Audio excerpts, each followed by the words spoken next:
Coil है, ये इसका इंडक्टेंस है, ये प्रेशर कॉइल इसका रेजिस्टेंस है, हाई रेजिस्टेंस होना चाहिए, लेकिन थोड़ा बहुत उसके पास इंडक्टेंस होता है, इसमें पावर लॉस करंट त्रुटि आती है, उस त्रुटि को मिनिमाइज करने के लिए कंपनसेटिंग कॉइल यूज करते हैं, लिखा हुआ है। ठीक है, अगर आप देखोगे, देखो आप ऐसे देखो, उस ऊपर मत देखो आप, ये करंट कॉइल है, ठीक, आपको पता है कंपनसेटिंग कॉइल कैसे होती है, वैसे होती है, ऐसे आई, अब आपकी ये प्रेशर कॉइल है, प्रेशर कॉइल, यानी जो ग्रीन वाली है ये इस प्रेशर कॉइल के साथ सीरीज में, ग्रीन वाली कंपनसेटिंग कॉइल है, ये जो ग्रीन वाली, तो जो ग्रीन वाली है कंपनसेटिंग कॉइल, ये इस कॉइल के साथ, प्रेशर कॉइल के साथ सीरीज होती है, लेकिन कंपनसेटिंग कॉइल मिलती जुलती सिमिलर जो है टर्न के हिसाब से, मोटाई के हिसाब से करंट कॉइल के सिमिलर है। देखो ये जो हरी वाली है ये करंट कॉइल, और प्रेशर कॉइल, आज कंपनसेटिंग कॉइल कुछ ऐसे है, यानी जितने करंट कॉइल उतने टर्न कंपनसेटिंग कॉइल में मोटाई उतनी, बट ये जुड़ी किसके साथ है, सीरीज प्रेशर कॉइल के, तो compensating coil is similar to current coil and connected in series with pressure coil, compensating कुंडली करंट कॉइल के समान होती है, मतलब मोटाई में और टर्न की संख्या के हिसाब से करंट कॉइल के समान होती है, और जुड़ी किसके साथ सीरीज होती है, प्रेशर कॉइल के। क्यों यूज करते हैं इसको, to minimize is the error due to inductance in pressure coil.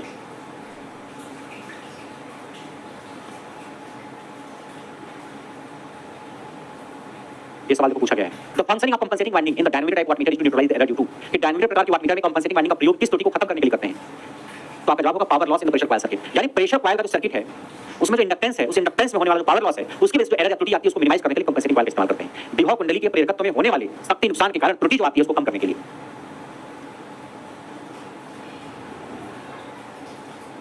ठीक है, हमने वाटमीटर आपको पढ़ाया, मगर बेसिक ही बताया, अभी 2 वाटमीटर, 3 वाटमीटर, 1 वाटमीटर बाकी है। अब वाटमीटर भी जो पढ़ा आपने 3 टाइप का होता है, ईडीएम टाइप वाटमीटर, कौन सा, 1 wattmeter method, 2 wattmeter method, 3 wattmeter method. जो अगली क्लास होगी उसमें हम बात करेंगे 1, 2 और 3 वाटमीटर मेथड की, और इन तीनों में भी 1, 2, 3 में 2 वाटमीटर मेथड ज्यादा इंपॉर्टेंट है, सवाल वहां से खूब आते हैं, भर के आते हैं, तो आपको पढ़ के जाना चाहिए 2 वाटमीटर मेथड। तो आज ही पढ़ा दीजिए, 1 घंटा लगभग हो गया, आप थक भी गए हो, तो नेक्स्ट क्लास में भी करेंगे, अगली क्लास में लेंगे, आज इतना ही रहने देते हैं। कोई तकलीफ हो जो पढ़ाया गया तो बताओ, कुछ डाउट है, कुछ पूछना है तो बताओ, बोलिए। चिंटू कह रहे सर हम सब तो पढ़ के बैठे हैं, लग रहा है इस बार एलपी का एग्जाम हो ही देंगे, आप क्या क्या बताते हो सर, लगता है कुछ पढ़े ही नहीं है। हम कुछ अलग से वही बताते हैं जो आप एग्जाम में आने वाला है, जहां से आएगा वही पढ़ा रहे हैं।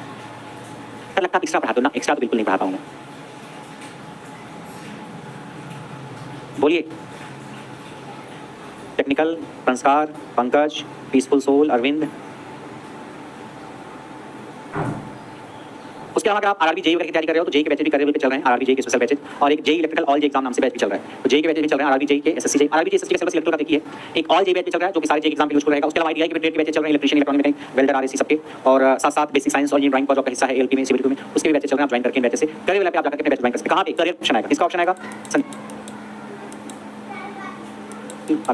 आज की कहानी खत्म करें या कुछ कहना है?